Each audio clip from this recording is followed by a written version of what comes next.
Look, I'm in front of him, and you're not going to see him. So Steelers, please stop looking for him. And if this is true, Russell Wilson goes on Pat McAfee, says that the contract talks with the Steelers have already began. Steelers, you guys have a young stud. Can I say that? You have an uber talented guy. And let's talk about 2 reasons why sitting him last year was one of the best things that you could do.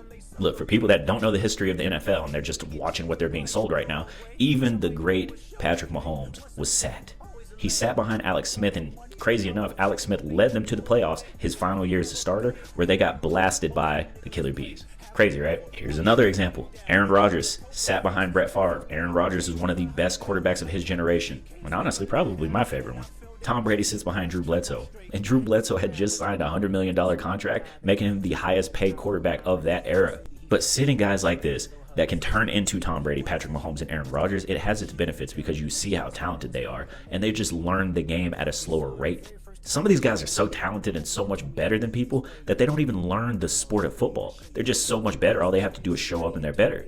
Teaching them how to learn has its benefits. That's completely different than the Justin Fields one, but these are the second type of sits. These are the sits where a guy goes somewhere, and because the organization around him is so bad that they're able to then go somewhere else and then have success.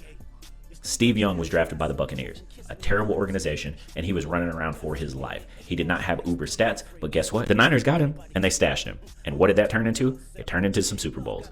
Other examples of that, but maybe not that high, Geno Smith was drafted by the Jets, sat behind Russell Wilson, and now he's a starting quarterback for Seattle. Think about him whatever you want. He has his good years and his bad years.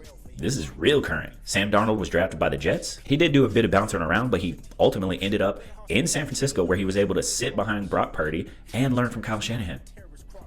14-3. Think whatever you want. He lost his last 2 games, but I don't see the Steelers winning those games either. And this one is in division. Baker was drafted by the Browns, a terrible organization. Got them a playoff win. And then they turned ties on him. He went to Carolina, where Sam Darnold was as well, and then he ended up with LA. He was able to rub elbows, as y'all call it, with Matt Stafford, and then he's in Tampa Bay and being very successful. And honestly, if Baker could cut some of those nonchalant turnovers that he has out, bro, his numbers look real good. He would be in a conversation, especially if Tampa has a push into the playoffs. But Loon, we had a quarterback that was stashed, and it didn't work out. You're talking about Mitch? Let me tell you why Mitch didn't work. Just like Justin Fields, Mitch Trubisky was drafted by the Chicago Bears. It didn't work out. He went and sat behind Josh Allen for a year, and everyone thought, man, he sat behind him, and when we got a chance to see him, he looked good. Mitch Trubisky did not get a chance to come in, sit down, learn the culture of Pittsburgh, learn the offense, or anything like that. He was starting over a rookie that the entire state, the entire town, the entire city wanted to be the savior. Mitch Trubisky did not have a chance. Again, am I saying that Justin Fields will win us a Super Bowl?